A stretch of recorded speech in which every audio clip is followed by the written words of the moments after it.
Yo les trashers! La mafia dans les films, c'est le prestige, l'honneur rendant des organisations criminelles presque respectables. La réalité est tout autre. Drogue, prostitution, assassinat, trafic d'armes et d'organes, la mafia est partout et contrôle certains états tout entiers. Des mafias si puissantes qu'elles sont parfois mondiales. Alors, si vous voulez savoir à quel groupe il faut surtout pas vous frotter, découvrons les 6 mafias les plus dangereuses et influentes du monde. La mafia albanaise. Certainement l'une des mafias les plus dangereuses pour nous puisque la plus virulente en Europe, n'orage l'Italie, et contrôlant en 2009 près d'un tiers de l'économie albanaise. Constituée de 15 clans répartis sur l'ensemble du territoire albanais, sa proximité avec la mer Méditerranée en fait une organisation illicite internationale solide. Elle est une des organisations criminelles nées du vide de pouvoir résultant des guerres des Balkans et qui est basée sur un code d'honneur assez strict, le Kanun.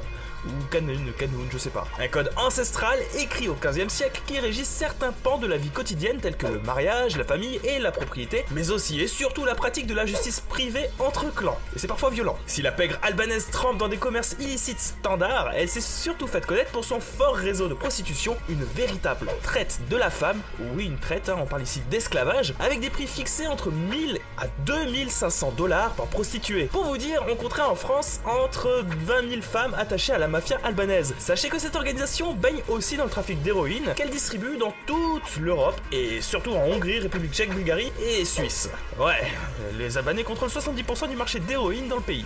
La Bratva ou mafia russe. Une des plus célèbres mafias au monde qui contrôle tout de même près d'un quart du territoire russe. Ouais, un quart, non mais vous avez vu un peu la taille de la Russie? Un quart c'est genre très gros. Elle serait composée de près de 300 000 membres pour autour de 450 groupes différents. Trouvant ses origines dans la Russie tsariste, c'est principalement dans les goulags qu'est née cette mafia surpuissante et regroupe des individus de différentes nationalités issus des républiques de l'ex-URSS. Russes, tchétchènes, géorgiens, ukrainiens, etc. C'est lors de la chute de l'Union soviétique que la mafia russe a acquis sa renommée et sa puissance en profitant des faiblesses d'une Russie détruite par 60 ans de communisme et infiltrant les affaires politiques du pays. Si les différents commerces illégaux comme la prostitution, les stupéfiants, la contrebande, etc. sont des poids financiers importants des mafias russes, le racket et le blanchiment d'argent sont leurs spécialités. En effet, elles brassent des milliards de dollars grâce à d'importants montages fiscaux et une multitude de compagnies offshore, le tout soutenu par quelques banques qu'elles possèdent, tout simplement. Aujourd'hui, on parle d'une pieuvre russe tant ces affaires-là rapportent et ont tendance à être tentaculaires de par le monde. Oui, parce que le blanchiment d'argent, s'il est illégal, a un pied dans la légalité. C'est là toute la finesse du truc et toute la difficulté qu'ont les organismes de justice pour endiguer le phénomène, d'autant plus quand on connaît la force de corruption des mafias. Les mafias italiennes. C'est avec la pègre italienne qu'est née toute l'imagerie populaire de la mafia, surtout pour ce qui est de la mafia sicilienne, la Casa Nostra, certainement la plus jeune de toutes les mafias en Italie, mais la plus crainte dans l'histoire qui a su profiter de la faiblesse de l'État italien et américain pour s'implanter. Trempant dans les commerces illicites, comme l'alcool, la drogue, la prostitution et le racket, la Casa Nostra était tenue par de nombreux rituels et traditions hérités des vieilles familles siciliennes. La plus célèbre étant l'omerta, ou loi du silence, respectée par toutes les familles en cas d'affaires criminelles basée sur un principe simple, la non-dénonciation de crimes et le faux témoignage. C'est un peu du bon sens quoi, si un mafiosi dénonce un membre d'une autre famille pour crime par exemple, vous vous doutez bien que la famille d'en face ne va pas se gêner pour en faire de même. Alors oui, il existe d'autres familles comme la Camorra à Naples par exemple, vous savez, celle qui a le monopole des poubelles. Oui, la Casa Nostra n'est plus qu'une figure du passé, la branche américaine a pris cher au cours de l'histoire, mais on ne peut pas parler de mafia sans la traiter. La Cosa Nostra a marqué l'histoire contemporaine au fer rouge, elle reste cependant une forte puissance locale, un véritable fléau en Italie. Les triades chinoises. Les triades chinoises sont apparues en opposition à la dynastie mandchoue des Qing à la fin du XVIIe siècle. Très patriotes, leur but était de restaurer l'ancienne dynastie des Ming en alimentant les révoltes à travers toute la Chine. Aujourd'hui, vous vous en doutez, mais les triades n'exercent plus tellement leur activité dans le même but. Comme pour les autres, drogue, armes, prostitution sont les principales ressources de ces mafias chinoises. La plus grosse triade et la plus dangereuse est la Sun Tion, qui compte dans ses rangs 60 000 membres, dont 45 000 rien qu'à Hong Kong, ça fait plutôt pas mal. Elle est implantée en Australie, à Macao, en Thaïlande, au Vietnam, au Canada, en République dominicaine et surtout aux États-Unis. Les triades chinoises sont aujourd'hui l'une des mafias les plus tentaculaires et violentes, et c'est à elles que généralement on fait appel si on a des boulots plus sales à faire, comme l'assassinat par exemple, vous voyez le délire. On retrouve même certaines triades en Afrique, ces dernières ont la main mise sur le trafic d'ivoire et de cornes de rhinocéros, tandis qu'à Macao, Wan Kwakoi, c'est un peu compliqué à dire, est à la tête d'un monopole sur les casinos du pays, brassant près de 2 milliards de dollars par an avec à sa solde 10 000 hommes, de véritables armées qui répondent au doigt et à l'œil chargés de protéger les affaires de leur boss. Les Yakuza japonais.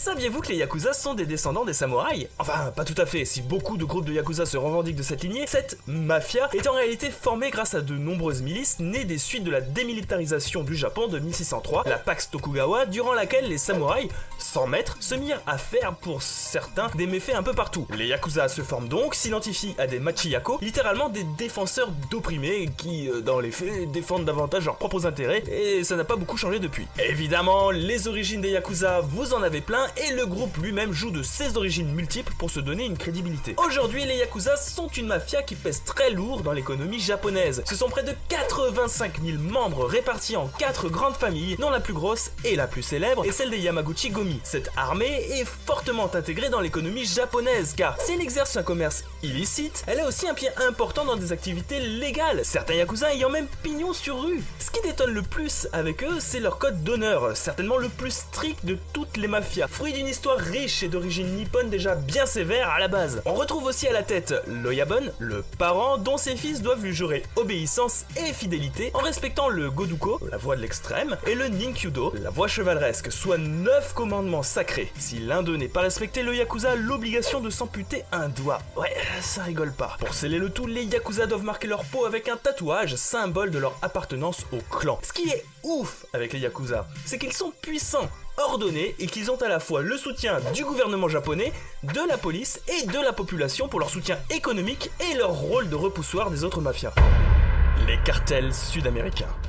Si jusque-là nous avions droit à des mafias plutôt discrètes, les cartels, c'est une autre paire de manches. Déjà, autant vous le dire cash, je ne sais même pas si on peut les appeler des mafias au sens strict du terme. Ces organisations criminelles qui agissent essentiellement en Amérique du Sud, comme le Mexique ou la Colombie pour les plus virulentes, sont de véritables barons de la drogue dans le monde. Cocaïne, héroïne, marijuana, etc. Ce sont les fournisseurs numéro 1 d'un des plus gros marchés, les États-Unis, avec un quart du commerce de drogue sous leur joug et un quasi-monopole dans certaines grandes villes, notamment à Chicago où c'est 80% du marché qui est dans la main du cartel de Sinaloa. Ces cartels sont d'une violence extrême, bien plus nuisible que les mafias traditionnelles que l'on a pu voir jusque-là. Le meurtre et le kidnapping sont monnaie courante, ne faisant que peu de distinction entre les personnes issues de la pègre ou non. Les cartels sont tellement riches qu'ils sont souvent bien mieux armés que les armées régulières locales, ouais, poussant certains états comme la Colombie et le Mexique à leur déclarer une guerre ouverte, quitte à faire quelques bavures bien médiatisées.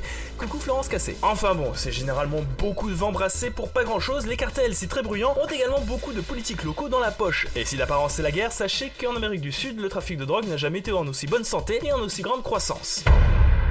Le reste.